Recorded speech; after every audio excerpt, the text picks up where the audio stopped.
चक्रीवादळ म्हणजे सायक्लॉन या मॉड्यूलमध्ये आपले स्वागत आहे. चक्रवात या मॉड्यूलच्या शेवटी तुम्ही चक्रवाताची व्याख्या करू शकाल. चक्रवाताचे प्रकार किती आहेत ते जाणू शकाल. चक्रवातांचे वैशिष्ट्ये आणि प्रभाव स्पष्ट करू शकाल. लँडफॉलचे परिणाम स्पष्ट करू शकाल. चेतावणीचे संकेत आणि पूर्व चेतावणी ओळखू शकाल. चक्रवाताच्या परिस्थितीत पालन करावयाच्या सुरक्षात्मक कृती ओळखू शकाल आणि स्वयंसेवकाची भूमिका स्पष्ट करू शकाल. चक्रवात म्हणजे एक मोठे वायुमंडलीय वस्तुमान जे कमी दाबाच्या शक्तिशाली केंद्राभोवती फिरते. यासोबतच तीव्र वारे असतात जे उत्तर गोलार्धात घड्याळाच्या उलट्या दिशेने आणि दक्षिण गोलार्धात घड्याळाच्या सुलट्या दिशेने फिरतात. चक्रवात पृथ्वीवरील सर्वात तीव्र वादळे असू शकतात. गरम हवा उंचावर जाऊन त्याचे संगणन होऊन थंड होते, ज्यामुळे ढग आणि पावसाची निर्मिती होते. अँटीसायक्लॉन म्हणजे चक्रवाताचे विरोधी वादळ. अँटीसायक्लॉन वारे उत्तर गोलार्धात उच्च दाबाच्या केंद्राभोवती घड्याळाच्या सुलट्या दिशेने फिरतात. जास्त वस्तुमान असलेला वायू वरून खाली जमिनीवर खेचला जातो. चक्रीवादळाच्या केंद्रामध्ये सहसा सामान्य हवामान असते.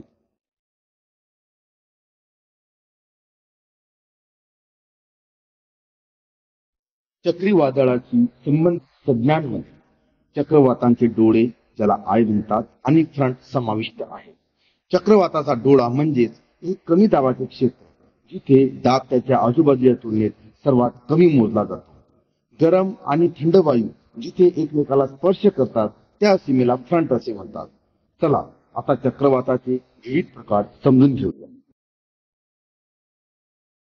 चक्रवाताचे दोन प्रकार आहेत. मध्य किंवा मध्य अंशीय चक्रवात म्हणजेच मिडल सायक्लॉन आणि उष्णकटिबंधीय चक्रवात म्हणजेच ट्रॉपिकल सायक्लॉन. सायक्लॉन बद्दल अधिक माहिती जाणून घेण्यासाठी प्रत्येक टॅबवर क्लिक करा. मध्य अंशीय चक्रवात म्हणजेच मिडल सायक्लॉन हे मध्य अंशावर हिवाळी तुफानांचे मुख्य कारण आहे. हे कमी दाबाच्या केंद्रासह विविध हवामान परिस्थितींसह फ्रंटवर तयार होणारी मोठी हवामान प्रणाली आहे. उष्णकटिबंधीय चक्रवातांना हरिकेन म्हणूनही ओळखले जाते. उष्णकटिबंधीय चक्रवात म्हणजे ट्रॉपिकल सायक्लॉन हे महासागरातील उष्ण पाण्यावर तयार होणारे शक्तिशाली आणि विनाशकारी तुफान आहे जे कमी दाबाच्या डोळ्याभोवती केंद्रित असतात. उष्णकटिबंधीय चक्रवातांना अनेक नावे आहेत. त्यांना उत्तर अटलांटिक आणि पूर्व पॅसिफिक महासागरात हरिकेन, पश्चिम पॅसिफिक महासागरात टायफून, भारतीय महासागरात उष्णकटिबंधीय चक्रवात किंवा सायक्लॉन आणि ऑस्ट्रेलियाच्या जवळच्या सागरात विली असे म्हणतात. आतापर्यंत आपण चक्रवातांच्या वेगवेगळ्या प्रकारांची चर्चा केली आहे. चला आता चक्रवातांच्या कारणांना समजून घेऊया. चक्रवात, ज्यांना हरिकेन किंवा टायफून असेही म्हणतात, हे शक्तिशाली आणि विनाशकारी उष्णकटिबंधीय चक्रीवादळे आहेत. चक्रीवादळांची निर्मिती सागरातील गरम पाण्यामुळे सुरू होते, ज्यामुळे एक आर्द्र वायुमंडलीय वस्तुमान तयार होते जे उंचावर जाते आणि कमी दाबाच्या क्षेत्राची निर्मिती होते, ज्याला उष्णकटिबंधीय कमी दाबाचे क्षेत्र असेही म्हणतात. या कमी दाबाभोवती वादळी वारे विकसित होतात आणि तापमान 28 अंश सेल्सिअस पेक्षा जास्त झाल्यास हवा उलट दिशेने फिरते. जलबाष्पाचे संगणन होऊन त्यापासून उष्णता उत्सर्जित होते. हरिकेन म्हणजे उच्च वेगाचे वारे, प्रचंड पाऊस आणि शक्तिशाली वादळे वाढवणारे मोठे तुफान आहे. हरिकेन टोर्नॅडो निर्माण करू शकतात आणि एका दिवशी 800 किलोमीटर पर्यंत प्रवास करू शकतात. हरिकेन जमिनीवर आल्यावर म्हणजे त्याचा लँडफॉल झाल्यावर त्याची ऊर्जा कमी झाल्यामुळे गती मंदावते. पण ही प्रक्रिया व्हायला थोडा वेळ लागतो, ती त्वरित होत नाही. सायक्लॉनमुळे होणारे नुकसान हे पूर, तीव्र वारे, टोर्नॅडो आणि वीज पडणे यापासून होते. चक्रीवादळाची कारणे या व्हिडिओमध्ये आपण चक्रीवादळांचे केंद्र महासागरातून जमिनीवर जाताना पाहिले. या विशिष्ट घटनेला लँडफॉल असे म्हणतात. चला या घटनेबद्दल तपशीलवार चर्चा करू. लँडफॉल म्हणजे उष्णकटिबंधीय चक्रवाताच्या केंद्राचे किनाऱ्यावर धडकणे होय. दुसऱ्या शब्दात लँडफॉल म्हणजे चक्रवातांचा डोळा म्हणजेच आय पाण्यावरून जमिनीवर येणे होय. याचा अर्थ असा नाही की चक्रवात जमिनीवर गेला आहे किंवा आले आहे. चक्रीवादळाची जमिनीवर सुरुवात लँडफॉलच्या तासापूर्वी सुरू होते.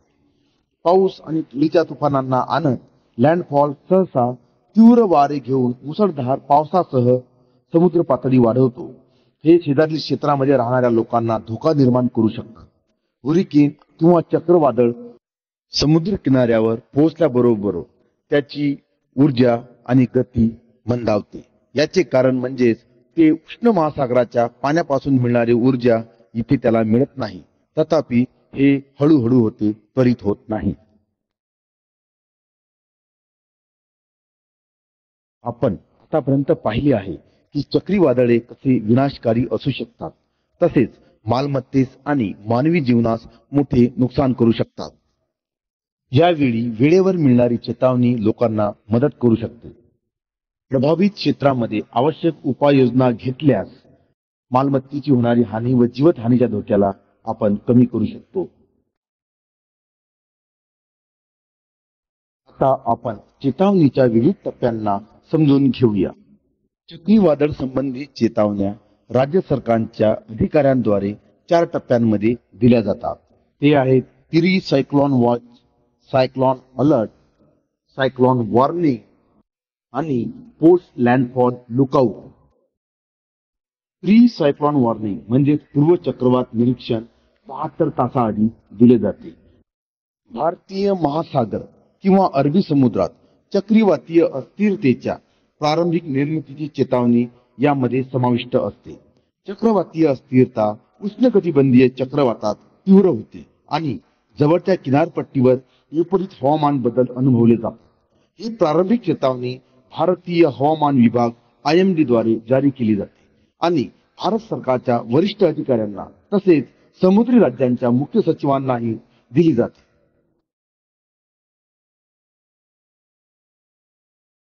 चक्रवातासाठी दिला जाणारा पिवळा कलर कोड हा चक्रवात जमिनीवर येण्याच्या 48 तास आधी दिला जातो.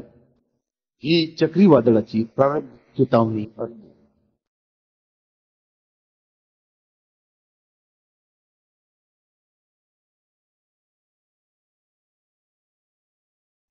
सायक्लॉन वॉर्निंगसाठी दिला जाणारा ऑरेंज हा कलर कोड सायक्लॉन येण्याच्या 24 तास आधी दिला जातो. हा कोड सायक्लॉन चक्रीवादळाचे स्थान आणि तीव्रता दर्शवितो. चक्रीवादळाची उंची, त्यामुळे होणारी हानी इत्यादी क्रिया या कलर कोडच्या मार्फत सुचविल्या जातात. पोस्ट लँडफॉल कलर कोड हा लाल रंगाचा असतो. पोस्ट लँडफॉल कलर कोड लाल रंग हा 12 तासाच्या आधी जाहीर होतो. हा कलर कोड सायक्लॉन म्हणजे चक्रीवादळाची दिशा, हवामान आणि अंतर्गत स्थिती स्पष्ट करतो.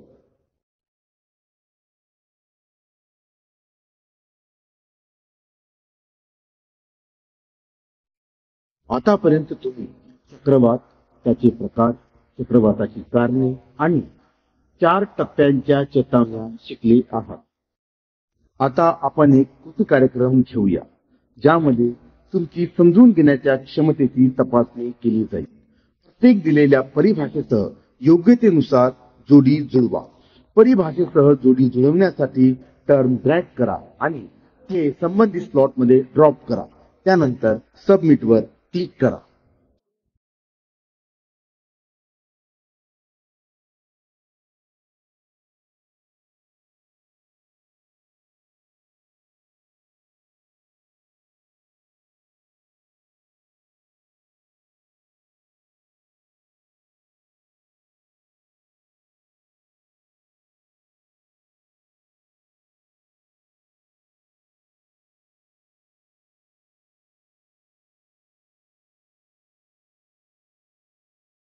आता चक्रीवादळी धोक्याच्या परिस्थितीत काय करावे लागेल याकडे लक्ष द्या.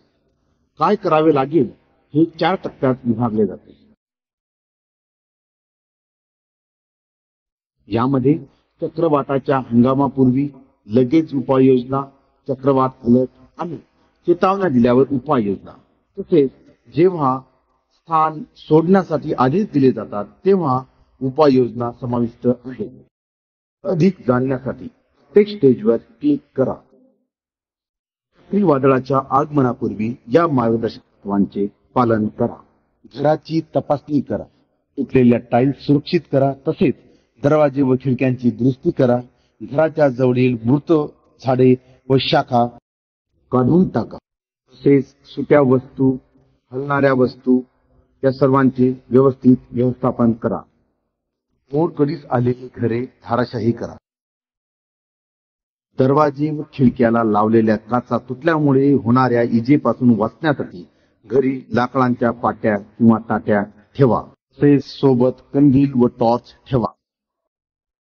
तसेच रेडिओसाठी आणि टॉर्चसाठी आवश्यक ड्राय सेल्स पुरेशा प्रमाणात आपल्यासोबत ठेवा. इमर्जन्सीसाठी नष्ट न होणारे अन्न आपल्यासोबत ठेवा. सायक्लोनची चेतावणी मिळाल्यावर आपण काय करावे हे आता आपण शिकूया. रेडिओ नियमित ऐका, कारण ऑल इंडिया रेडिओवर सायक्लोन संबंधी माहिती आणि चेतावणी मिळत असते. चक्रीवादळासंबंधी चेतावण्या व बातम्या नियमित ऐकत राहा. याची तुम्हाला पुढची तयारी करण्यासाठी मदत होईल. ही उपयुक्त माहिती इतरांपर्यंतही पोहोचवा. तितक्या लवकर सखल भाग सोडून उंचीवर सुरक्षित ठिकाणी स्थलांतर करा. तसेच सुरक्षित शेल्टरमध्ये आश्रय घ्या. काचेच्या खिडक्या व दरवाजे यांना लाकडाच्या पट्ट्यांनी कव्हर करा. मुख्य दरवाजांना मजबूत सपोर्ट द्या, जेणेकरून त्याची क्षती होणार नाही. खिडक्यांच्या काचांवर पेपर स्ट्रिप चिटकवा, ज्यामुळे तुटणाऱ्या काचेचे स्प्लिंटर होऊन तुम्हाला इजा होणार नाही. तसेच सोबत एक्स्ट्रा अन्न व पाणी सोबत ठेवा. घरातील मूल्यवान सुटे साहित्य वरच्या मजल्यावर नेऊन ठेवा, जेणेकरून पाण्यामुळे त्याची हानी होणार नाही. यामुळे पुरापासून होणारे नुकसान टाळता येईल. छोट्या आकाराच्या आणि सुट्या वस्तू ज्या तीव्र वाऱ्यामुळे उडून जाण्याची शक्यता आहे, अशा वस्तू एका रूम मध्ये बंद करून ठेवा. तसेच कंदील व टॉर्च क्रियाशील आहेत की नाही ते तपासून बघा. विशेष आहार आवश्यक असलेल्या बाळे व प्रौढांसाठी व्यवस्था करा. तुमच्या घरातील वीज प्रवाह बंद करा आणि शांत राहा. आतापर्यंत आपण चक्रवात अलर्ट व चेतावणी दरम्यान काय करावे हे शिकले आहे. आता आपण काय करू नये ते शिकूया. अफवा पसरवू नका. यामुळे पॅनिक स्थिती निर्माण होण्यापासून टाळता येईल. केवळ अधिकृत माहितीवर विश्वास ठेवा. सागरी बीचवर किंवा इतर लो लाईन भागांमध्ये जाऊ नका. जेव्हा तुमचे क्षेत्र चक्रीवादळाच्या चेतावणी अंतर्गत येत असेल तेव्हा शेल्टरमध्ये जायला तुम्ही विलंब करू नका. चक्रीवादळाचे केंद्र तुमच्या घरावरून थेट जात असल्यास तुम्हाला शेल्टरमध्ये जाण्यास सांगितल्यास विलंब करू नका. घरातील सर्व खिडक्या आणि दरवाजे बंद करून ठेवा. चक्रवाताचे केंद्र थेट तुमच्या घरावरून जात असल्यास अर्ध्या तासासाठी तीव्र वारा आणि पाऊस यामध्ये स्थिरता येऊ शकते. परंतु अशा वेळी तुम्ही बाहेर जायची जोखीम घेऊ नका, कारण स्थिरतेनंतर लगेचच चक्रवात पुन्हा सुरू होत असतो. इव्हॅक्युएशनची सूचना आल्यावर खालील मार्गदर्शक तत्वांचे पालन करा. तुमच्या आणि तुमच्या कुटुंबासाठी काही दिवस तसे आवश्यक खाद्यपदार्थ आणि इतर वस्तू तयार ठेवा. यात औषधे, बाळांचे आणि लहान मुलांचे किंवा वृद्धांचे विशेष खाद्य समाविष्ट असावे. योग्य आश्रयस्थानाच्या ठिकाणी हलविण्याच्या वेळी तुमच्या मालमत्तेबद्दल काळजी करू नका आणि आश्रयस्थानी उपस्थित अधिकाऱ्यांच्या सूचनांचे पालन करा. तुम्हाला घराकडे परतण्याची सूचना येईपर्यंत आश्रयस्थानातच राहा.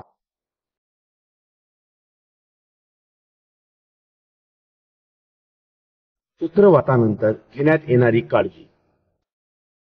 तुम्हाला घरी परतण्याची सूचना मिळेपर्यंत आश्रयस्थानातच राहा. लगेचच आजारांवर लसीकरण करा. तुटलेली व वाऱ्याने उडणारी तारांना स्पर्श करू नका. फक्त आवश्यक असल्यासच गाडी चालवा आणि तुमच्या परिसरातील जुने मार्ग तत्काळ साफ करा. तुमच्या नुकसानाची माहिती योग्य अधिकाऱ्यांना द्या.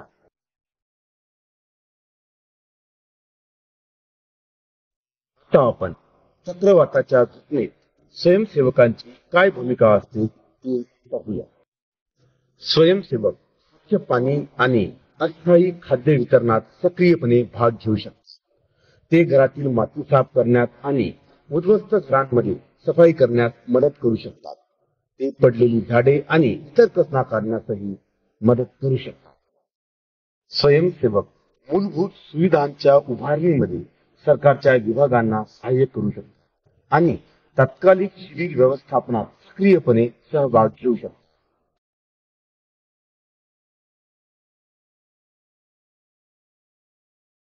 आता आपण या मॉड्यूलच्या समाप्तीवर आलो आहोत. चला या मॉड्यूलमध्ये चर्चा केलेले मुख्य मुद्दे पुन्हा संकल्पित करूया. चक्रवात म्हणजे मोठ्या प्रमाणावर हवेचा थर आहे जो कमजोर वायुदाबाच्या मजबूत केंद्राभोवती फिरतो. मुख्यत्वे दोन प्रकारचे चक्रवात आहेत. मध्यम अक्षांश चक्रवात म्हणजे मिडल सायक्लॉन जो कमजोर वायुदाबाच्या केंद्रासह सामान्य ठिकाणी बनत असतो, आणि उष्णकटिबंधीय चक्रवात म्हणजे ट्रॉपिकल सायक्लॉन जे उष्ण समुद्राच्या पाण्यावर तयार होतात. ते कमी दाबाच्या डोळ्याभोवती केंद्रित असतात. जेव्हा चक्रीवादळे लँडफॉल करतात तेव्हा ते उच्च वारे, प्रचंड पाऊस आणि प्रतिकूल हवामानासह मालमत्तेला संभाव्य नुकसान करणारे परिणाम घेऊन येऊ शकतात. चक्रवाताच्या चेतावणी 4 टप्प्यात राज्य सरकारच्या अधिकाऱ्यांना दिल्या जातात. ते म्हणजे पूर्व चक्रवात देखरेख, चक्रवात अलर्ट, चक्रवात चेतावणी आणि लँडफॉल नंतर उद्भवणाऱ्या परिस्थितीवर देखरेख. चेतावणीचे संकेत, चक्रीवादळाची प्रेडिक्शन, स्थलांतराच्या आदेशांचे पालन करणे आणि चक्रवातानंतर घेण्यात येणाऱ्या उपाययोजना अत्यंत महत्त्वाच्या आहेत, जे अधिकाऱ्यांद्वारे वेळोवेळी जारी केल्या जातात. या मॉड्यूलच्या समाप्तीनंतर आता या विषयाची तुमची समज तपासण्याची वेळ आली आहे. ही एक मूल्यांकन प्रक्रिया आहे. सर्व प्रश्न समान महत्त्वाचे आहेत. तुम्हाला चाचणी उत्तीर्ण करण्यासाठी किमान 80% स्कोअर करणे आवश्यक आहे. प्रश्न काळजीपूर्वक वाचा आणि योग्य पर्याय निवडा.